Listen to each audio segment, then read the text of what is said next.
first one is resource identification. The purpose of this is to identify the specific resources required for the project. So this includes the team members, subject matter experts, contractors, materials, equipment, facilities, and the funding sources. We need the funds. Next is resource acquisition.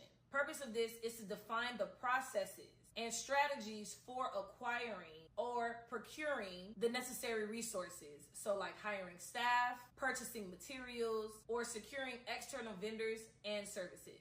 Next, we have resource allocation. So this allows us to determine when and how resources will be assigned to specific projects and tasks, ensuring optimal utilization and avoiding over allocation or under allocation. Then there's resource leveling. This is where you're resolving conflicts or over allocation of resources by adjusting schedule, reassigning resources, or acquiring additional resources as needed. Then there's resource tracking. That's the process of monitoring and tracking resource utilization, costs, and performance throughout the project to ensure efficient use and identify potential issues or deviations from the plan. And lastly, you have resource management policies. This is where you're going to establish the policies and procedures for managing these resources. So this is where you're probably going to see like guidelines for time tracking, expense reporting, resource substitution, and resource release upon project completion. So that was a lot of